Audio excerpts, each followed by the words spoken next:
வணக்கம் ஃப்ரெண்ட்ஸ், இது நம்ம சேனல் பிரணேஷ் மம்மி. இன்றைக்கி நம்ம வீடியோவில் நம்ம இதை பற்றி பார்க்க போகிறோம் அப்படின்னா, குழந்தைங்களுக்கான ஒரு super healthy weight gaining baby food recipe. குழந்தைங்களுடைய ஹைட்டு வெயிட்டு ரெண்டையுமே இன்க்ரீஸ் பண்ணுறதுக்கு 100% ப்ரோட்டீன் உள்ள ஒரு சூப்பரான பேபி ஃபுட். இது எப்படி செய்கிறதுன்னு பார்க்குறதுக்கு முன்னாடி இந்த வீடியோக்கு ஒரு லைக் பண்ணிட்டீங்க அப்படின்னா உங்களை மாதிரி இன்னும் நிறைய மம்மிஸ்க்கு இந்த வீடியோ யூஸ்ஃபுல்லாக இருக்கும். அது மட்டும் இல்லாமல் இப்போ தான் நீங்கள் ஃபஸ்ட் டைம் நம்ம சேனல் பார்க்குறீங்கன்னா மறக்காமல் நம்ம சேனலை சப்ஸ்கிரைப் பண்ணிக்கோங்க. இந்த ஃபுட்டு செய்கிறதுக்கு ஸ்டவ்வில் ஒரு பேன் வச்சுக்கோங்க. 1 ஸ்பூன் அளவுக்கு குக்கிங் ஆயில் சேர்த்துக்கோங்க.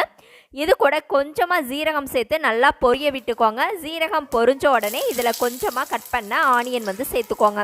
நான் சாம்பார் வெங்காயம் சேர்த்துருக்கேன். நல்லா பொடிசாக நறுக்கிட்டு சேர்த்துக்கோங்க. இப்போ இது கூட துருவின பன்னீர், நல்லா ஒரு துண்டு பன்னீரை நல்லா துருவிட்டு வச்சுருக்கேன். அதை இது கூட சேர்த்துக்கோங்க. பன்னீர் பார்த்தீங்க அப்படின்னா குழந்தைங்களுக்கு ப்ரோட்டீன் அவ்வளோ அதிகமாக கிடைக்கும். அவங்களுடைய ஹைட்டு வெயிட்டு எல்லாமே நல்லாவே இன்க்ரீஸ் ஆகும். இது கூட கொஞ்சமாக மஞ்சள் தூள், கொஞ்சம் பெப்பர் தூள், அதுக்கப்புறம் கொஞ்சம் சால்ட்டு, இதெல்லாம் சேர்த்து அந்த பன்னீரை ஃபஸ்ட்டு நல்லா வதக்கிடுங்க. நல்ல ஒரு ஃப்ளேவர் கிடைக்கும். இந்த மாதிரி நல்லா வதக்கின பின்னாடி இது கூட பார்த்தீங்க அப்படின்னா நான் வெள்ளை அவல் நல்லா கழுவிட்டு ஒரு 1/4 மணி நேரம் ஊற வச்சுருந்தேன். நல்லா ஊறி வந்துட்டுருக்கு. அந்த அவல் இது கூட சேர்த்துக்கலாம். இப்போது நம்ம ஊற வச்ச அவலும் இந்த பன்னீர் கூட சேர்த்து நல்லா கலந்து விட்டுட்டு இது கூட கொஞ்சம் எக்ஸ்ட்ரா தண்ணி சேர்த்துக்கலாம். ஏன்னா அவல் நமக்கு நல்லா வெந்து வரணும் இல்லையா, அதுக்காக. இப்போ கொஞ்சம் எக்ஸ்ட்ரா தண்ணியும் சேர்த்துட்டு ஒரு லிட்டை வச்சு க்ளோஸ் பண்ணி வச்சுருங்க. லோ ஃப்ளேமில் ஒரு 3 to 4 minutes வச்சிங்க அப்படின்னா இந்த அவல் பன்னீர் ரெண்டுமே நல்லா சாஃப்டாக கிடைக்கும். இப்போ ஒரு மூடியை வச்சு நான் க்ளோஸ் பண்ணி வச்சிட்றேன். இது நல்லா வெந்து வரட்டும்.